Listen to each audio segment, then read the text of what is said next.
अभी हम खड़े हैं ग्राम पंचायत लरंगा के कोरवा बालकों के लिए निर्मित आश्रम में, हॉस्टल में। और यहाँ की परिस्थिति ये है, शिक्षक एक हैं, एक हॉस्टल अधीक्षक हैं, उनके अलावा 4 चतुर्थ श्रेणी कर्मचारी हैं जिनका पता नहीं है। सिर्फ एक शिक्षक महोदय हैं जो बच्चों को ज्ञान देने का कार्य कर रहे हैं। नमस्कार, मैं आपका सिराज एक बार पुनः मैं आप सबका स्वागत करता हूँ अपने समाचार माध्यम अल्लाह बोल छत्तीसगढ़। तो ये कोरवा आश्रम की परिस्थिति ये है कि यहाँ सालों से वायरिंग तो हो रखी है, बिजली के मीटर लगे हुए हैं, किंतु यहाँ लाइट की कोई व्यवस्था नहीं है। बच्चों के पढ़ने के लिए सरकार के द्वारा यहाँ सोलर पंप की व्यवस्था करी गई थी, सोलर लाइट लगाया गया था, लेकिन जो जानकारी मिल रही है लगभग 1.5 से 2 वर्षों पहले से यहाँ का सोलर लाइट है वो भी खराब हो चुका है।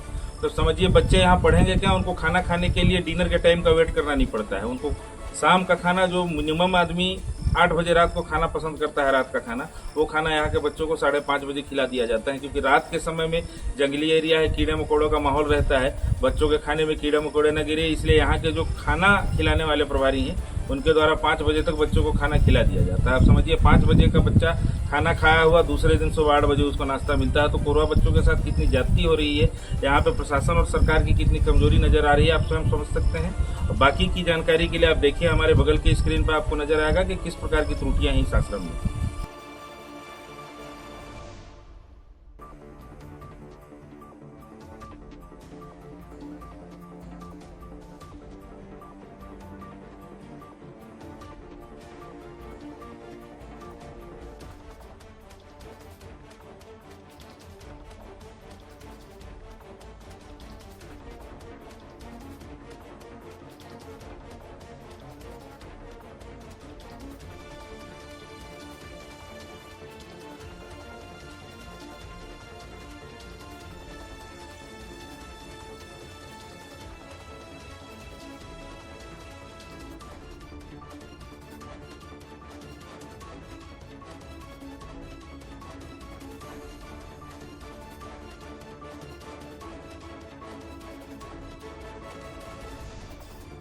तो मित्रों, आप सबने देखा कि किस प्रकार से विद्युत आपूर्ति सही नहीं होने के कारण इस कोरवा बालकों के लिए बने हुए आश्रम या छात्रावास में बालकों को कितनी परेशानियां हो रही हैं।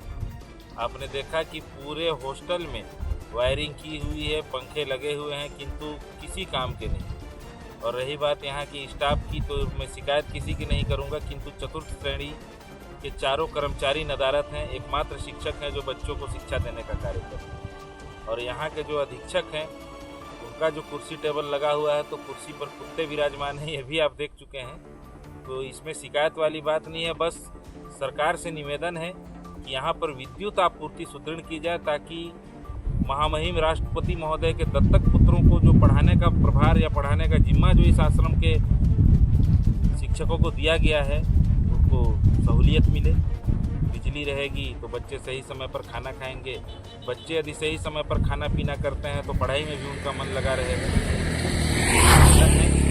यहाँ ग्राम पंचायत लरंगा के आश्रम में या ग्राम पंचायत में विद्युत व्यवस्था करने की कृपा करे सरकार।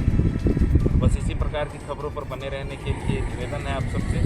हमारे समाचार माध्यम अल्लाह बोल छत्तीसगढ़ को अवश्य सब्सक्राइब करें और साथ ही बेल आइकन जरूर